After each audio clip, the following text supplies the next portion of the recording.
Is it the Lord's desire that the rich get richer and the poor get poor? Is that his plan? Well, I'm a public and political science student, public administration student, and we study a lot the wealth inequality in the United States and all around the world, but it's especially terrible in the United States where the top earners in the country get even more filthy rich and the lowest of income continue to struggle and get worse and worse. And it's always spoken of in academic scenes as something that's terrible and unfair, and we need to fix it. We need to fix the wealth inequality. We need to fix the gap. But I was reading the parable of the talents again yesterday, not yesterday, last week. Matthew 25, verses 14 through 30, and I realized it is the Lord's design. When you read that story, you see that there are three servants. He gave one 5 talents, the other two, the other one. And you know how the story goes. The one with the 5 talents and the one with the 2 talents, they go and do whatever. It doesn't tell us what they did, but they double the money that was given to them, the talents that was given to them. But the one who was given 1 talent, he dug a hole, put it in the ground, didn't do anything with it. He was so fearful of the master. And then when the master came back and took account of what all was done with the talents that he gave them, he gave those first 2 servants more talents because they did well. But the last one, who buried his talent, he cast him out into outer darkness. He says in Matthew 25:30 says, and cast the worthless servant into outer darkness. Let's go back a few lines.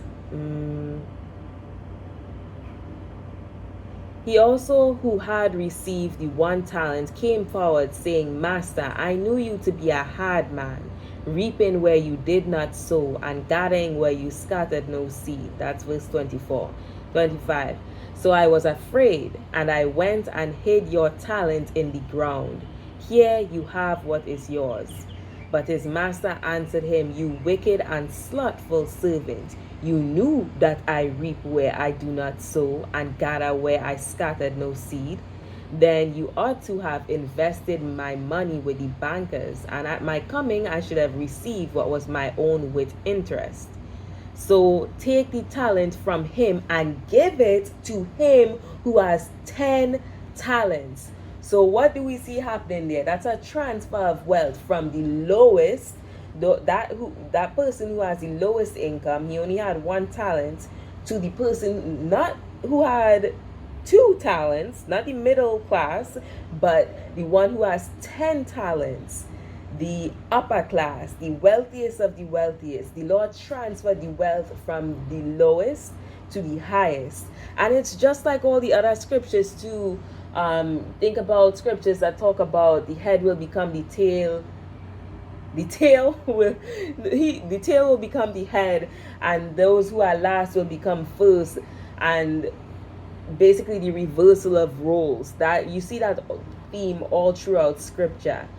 And so here you're seeing it again. So that wealth inequality and transfer of wealth that we see constantly in the US and around the world, where those who are poor get worse and those who are wealthy get more wealthy, that's the way the Lord designed it. Now let's keep reading to find out why. So he says, for to everyone who has will be given for to everyone who has will more be given, and he will have an abundance.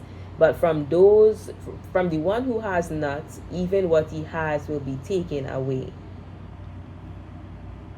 And cast the worthless servant into the outer darkness. In that place there will be weeping and gnashing of teeth. Okay, let's read verse 29 again.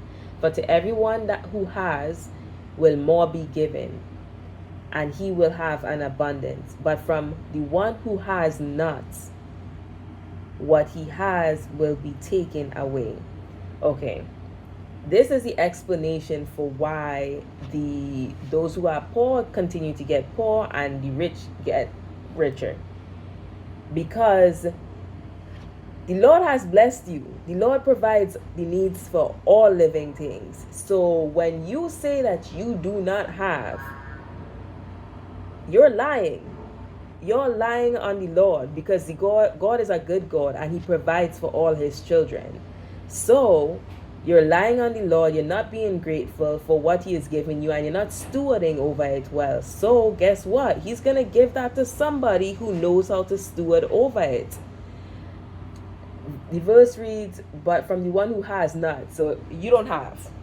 The one who has not, that's the person who's poor, who's low income, and they say, I don't have it, I can't pay for this, I can't pay for that, I don't have money to do this, I don't have time to do that, I don't have. They're speaking from a place of lack, which my God provides abundantly, right? So they say, I don't have. Even what he has. So then in the next line, it tells you even what he has. So he does have. He has something. He has something. The word is telling you, you have something.